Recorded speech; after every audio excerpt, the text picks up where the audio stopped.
Comme vous pouvez le voir, les sols sont gorgés d'eau. Nous sommes le lundi 13 novembre, juste après cette fameuse manifestation antisémite à Paris, dont on a vu la brochette qui était en tête de peloton. C'est terrifiant, les images, comme elles parlent d'elles-mêmes. Des fois, vous regardez les images, vous coupez le son, et vous regardez, vous verrez, c'est très révélateur. Oui, bah aujourd'hui, hein, c'est humide de chez humide, mais je me suis obligé à sortir en votre compagnie pour ne pas perdre le fil de ces causeries que je partage avec vous sur ce chemin, toujours le même, mais avec à chaque fois une ambiance différente, un climat différent. Ah, il ne fait pas très froid, c'est surtout que ça flotte, c'est la pluie, il y a du vent. Vous allez vous plaindre parce qu'il y a du vent, vous n'allez pas entendre. Il faut prendre les choses comme ça.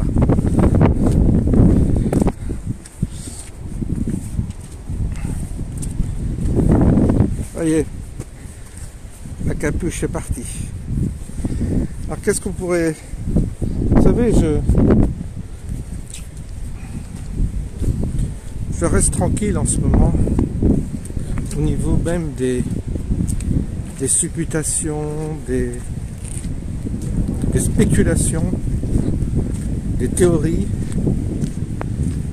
Je me tiens un peu à distance pour pas être broyé par un tas de parasites, des parasites qui sont des parasites qui s'accrochent à votre mental et qui vous font perdre une certaine sérénité. Essayez de... Allez, c'est ferme aujourd'hui, hein. C'est mouillé par terre. Il y a des petits courants d'eau partout. Je pense que les nappes phréatiques vont se remplir.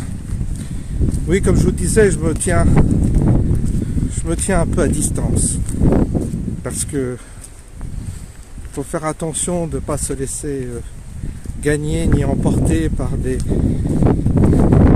théories ou idéologies ou des idées qui nous égarent,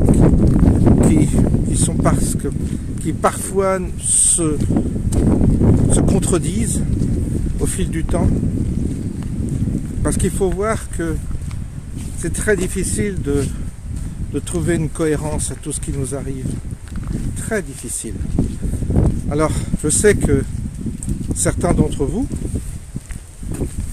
vont dérouler tout un narratif complotiste avec une succession chronologique bien déterminée en expliquant que ceci, que cela, qu'il y a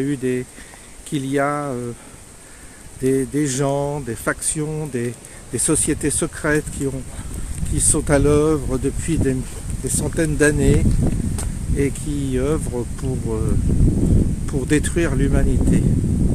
Voilà. Bon. Et puis on passe notre temps à dénoncer les méchants, mais ça change rien. Ça change rien. Les méchants sont toujours là, sont toujours forts, leur plan marche toujours, ils avancent, et puis il semblerait que les bons reculent sans arrêt, les bons reculent, perdent du terrain, les bons s'étiolent, vont mourir, vont disparaître. Puis il va rester plus que des méchants et des gens destinés à faire régner l'enfer sur terre. Bon. Je résume, mais c'est un peu ça. Puisque les plans sont tellement sophistiqués, les scénarios sont tellement accablants qu'il n'y a plus aucune porte de sortie. Alors, la porte de sortie, ça peut être la religion. On estime qu'il va y avoir un événement providentiel qui va nous sortir de là, qui va nous sauver de ce qu'on dénonce comme être un cataclysme total. Et donc ce Messie viendra nous sauver où ce Dieu viendra nous sauver.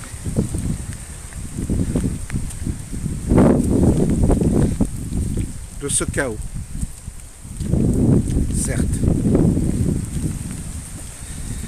Mais on voit que à chaque fois qu'on développe ça, il y a peu de contradicteurs et que quand vous apportez une contradiction, vous êtes immédiatement rejeté parce que tous ces scénarios ne supportent pas la contradiction. Parce qu'il y a des tas d'éléments comme ça qu'on peut apporter dans le raisonnement contradictoire. Mais comme ce sont des pensées monolithiques, ils ne supportent pas la discussion, ils ne supportent pas l'objection.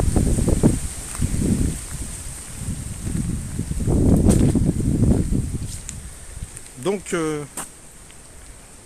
on piétine avec une forme de fanatisme qui se exacerbé, qui se fixe sur des explications qu'on ne remet pas en cause. Une fois qu'on les adopte, on ne remet pas en cause. Alors après, on cherche des cercles, on cherche des gens qui pensent comme nous. On regarde des vidéos et les gens ne pensent que comme nous.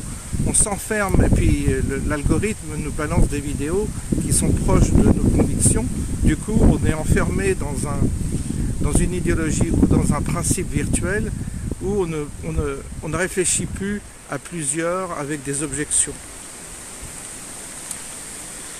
On s'enferme vite, vous savez tous, hein, on est tous comme ça, hein, nous les humains, on n'a pas non plus, si vous voulez, des possibilités extraordinaires sur le plan intellectuel, sur le plan mental.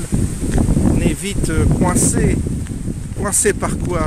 Coincé par déjà l'inconscient, c'est-à-dire nos motivations inconscientes, elles-mêmes fabriquées au cours des années par l'espace culturel dans lequel on a évolué, familial, émotif, affectif, tout un mélange de couches qui viennent s'ajouter à notre personnalité, qui étouffent en général notre discernement et notre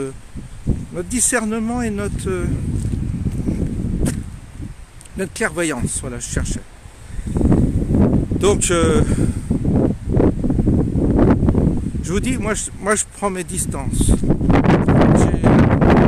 J'ai beaucoup, quand j'ai 40 ans, on avait tous l'impression que la fin des temps allait arriver.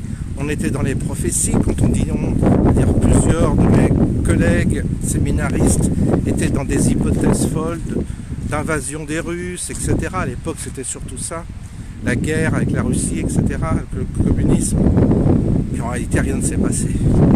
Rien de ce qu'on avait anticipé s'est produit, ni s'est passé. Beaucoup se sont trompés. Il y a du vent. Il y a du vent. Il faut faire avec.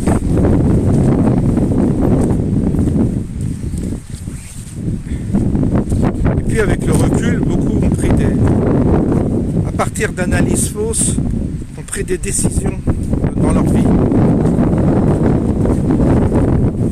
Du vent.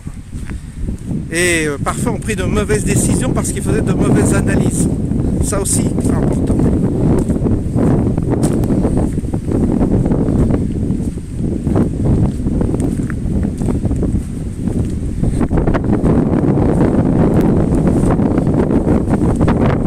Oh là, pénible. Le temps. Oh là là. Oh, la vidéo, ça va pas être terrible. Mais c'est comme ça fait partie du jeu.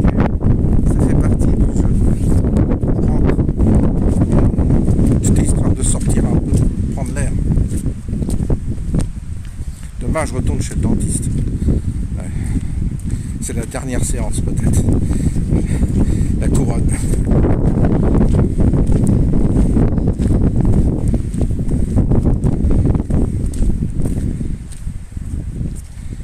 Oui, je pense que on n'a pas, il nous manque des capacités à nous humains pour envisager tout ce qui arrive dans son ensemble. Et comme on a des prismes, on a tendance à nous enfermer dans un prisme et à ne pas en déroger. Et moi, J'aime pas être prisonnier d'une théorie. Parce qu'avec le temps, on s'aperçoit qu'elle s'étiole, qu'elle perd de son souffle, qu'elle s'effrite. Et qu'en réalité, c'est pas notre schéma au début est simple, et puis après on s'aperçoit que c'est plus complexe qu'on ne l'avait imaginé, différent.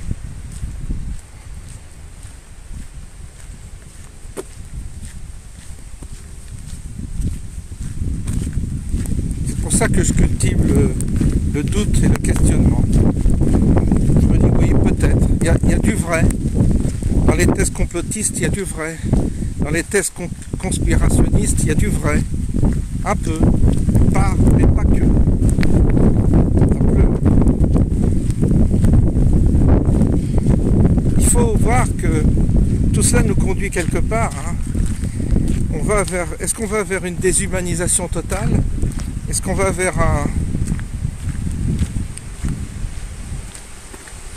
un chaos total? Peut-être, peut-être pas. C'est pas garanti non plus.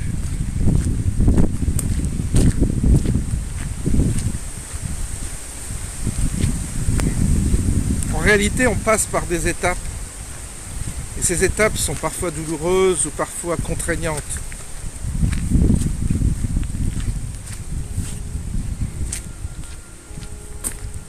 Attraction, répulsion. Il y a une grande instabilité, vous savez. Une grande, grande instabilité. Tout le monde est à fleur de peau. Tout le monde s'enflamme. Et tout le monde y va de ses certitudes. Alors que la seule chose qui puisse nous réunir, c'est l'humilité, le doute, le questionnement et aussi notre rapport au réel, à la réalité. Ne pas nier le réel tout le temps. Quand je dis le réel, c'est les choses même irrationnelles qui se présentent à nous. Ça fait partie du réel, les choses irrationnelles, qu'on pense irrationnelles en tout cas. Oh là là, c'est un vrai déluge. Alors là, je pense qu'on va pas nous dire qu'il manque d'eau dans les nappes phréatiques. Hein, parce que si on nous dit ça, alors là...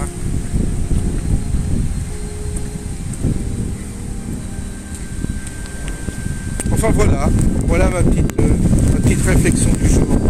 On va s'arrêter là, je vais vous faire voir un peu le paysage parce que c'est